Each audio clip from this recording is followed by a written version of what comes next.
Vice President, Mr. Speaker, members of the Senate and the House of Representatives.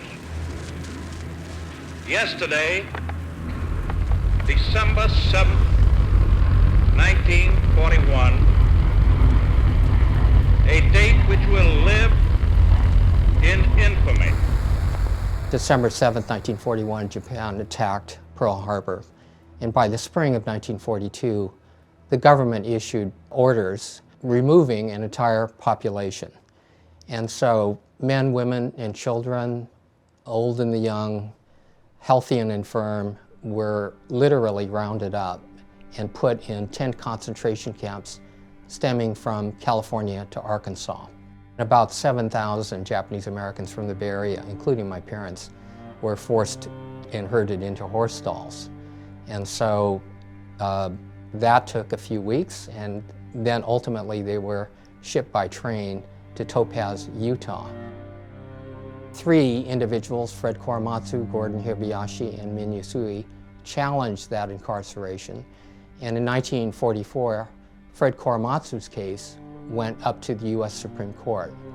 To his shock and amazement, Fred lost that case, the Supreme Court ruling that the government had a good reason. It was a military necessity to round these people up.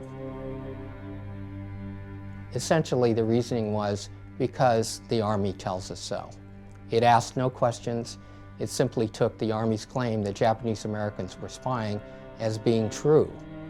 And on that basis, this horrible precedent, standing for the proposition that without trial, without evidence, an entire racial group could be removed, and many lost their properties, many lost their savings, some lost their lives in that mass removal. In the 1980s, I was part of a legal team that reopened Fred Korematsu's Supreme Court case, and that coincidentally occurred at the same time that there was a movement in our community demanding redress and reparations for what had happened 40 years earlier. The community coalesced around the idea of a bill to create the Commission on Civilian Wartime Relocation and Internment, to study it. And as a consequence of that passage of the bill, which was in 1980, there were 11 national hearings in which 750 people testified nationwide, and they told these gut-wrenching stories that no one had even heard before. It was an eye-opener for not only our community, but for the nation. And it led to a view that this rounding up was a great wrong that needed to be remedied. We gather here today to right a grave wrong.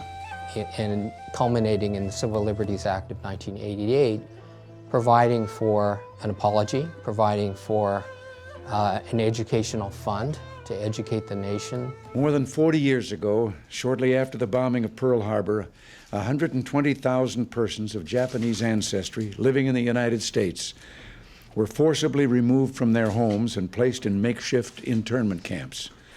This action was taken without trial, without jury. It was based solely on race. This is never to happen again, and the consequences when racism, conspiracy theories, and fake news shouts louder than the Constitution, when every institution of government failed in carrying out its democratic principles. And most importantly, $20,000 per surviving incarceree. So there were about 120,000 who were incarcerated.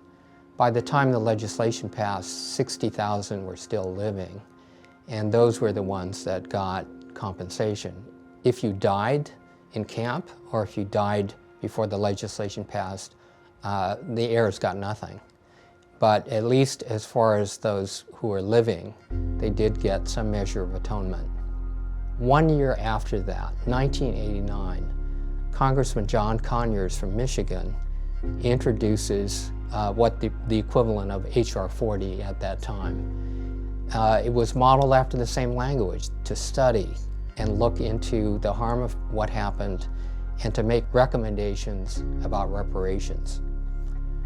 Sadly, in the years following, Conyers maybe got 2 or 4 co-sponsors, and after he passed, the mantle's been taken up by Congresswoman Sheila Jackson. H.R. 40 is about the government's action in continuing the legacy or the impact of slavery and the impact of that through the 20th century and even today.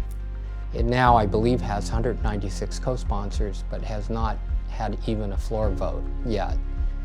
And so, when it comes to black people in America, the national will to even study what happened to African Americans has not been there, in contrast to our own community. I'm one of 9 members of the California Reparations Task Force. California has proceeded on ahead. It is leading the nation on that. I'm so proud of the task force in taking up this role. We hope that California not only addresses this, but it spreads to the rest of the nation. For African Americans, the harm didn't stop after 1865 when slavery was ended. It didn't stop when the Civil Rights Acts of 64 and 65 were passed. It simply sort of morphed into different directions. And it has present-day consequences. And most people have no idea about that, sadly. And so I think it begins with awareness and raising the consciousness.